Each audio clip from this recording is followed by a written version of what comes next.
Los elfos eran las deidades menores asociados a la fertilidad, quienes compartían ciertas similitudes con los enanos en el arte de forjar objetos preciosos, su agilidad y habilidad.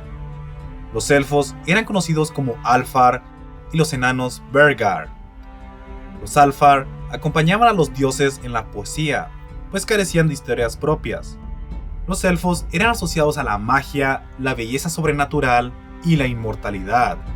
Además, disfrutaban de ayudar o fastidiar a los humanos. Habitaban los bosques, cuevas y fuentes.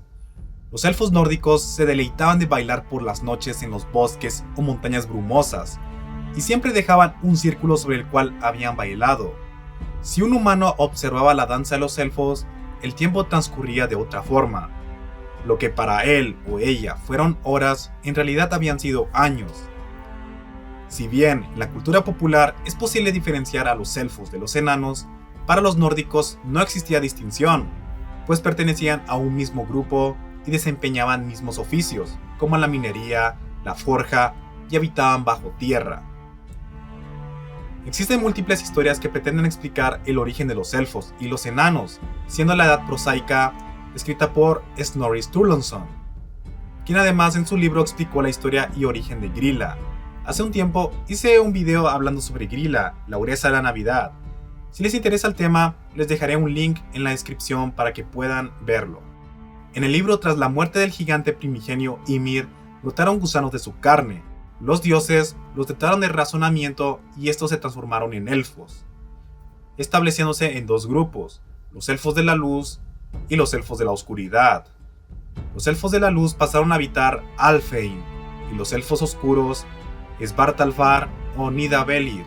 Estos elfos al parecer eran los enanos. Con el pasar del tiempo, la palabra elfo comenzó a ser menos común, utilizándose otros términos como enano, uldra y hada para referirse a estos seres. Un dato curioso: en la mitología germánica, los elfen o elven eran seres benevolentes que ayudaban a los seres humanos, y sus contrapartes, los enanos, eran seres malignos. Durante la expansión del cristianismo por la Europa nórdica, los cristianos se iban familiarizando con la cultura pagana y la combinaban con la cristiana, para facilitar su conversión. Tras esto, los elfos pasaron a ser seres malvados y demoníacos, capaces de enfermar a la gente y provocarles pesadillas. La palabra alemana Albtraum, que significa sueño de elfo, hace alusión a los sueños atemorizantes o parálisis del sueño.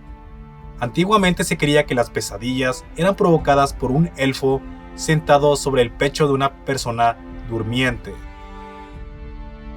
Es así como nuestra historia termina. Quiero agradecerle a Alexander Ricardo Jiménez porque él fue la idea para realizar este video. Muy pronto abordaré en próximos videos a los Puck, Puka, los gnomos y enanos. Quiero mandar un saludo a Korot Jest, Hel Awesh M, Jesús Emanuel, Trevor YL y Juan José Medina Zarate.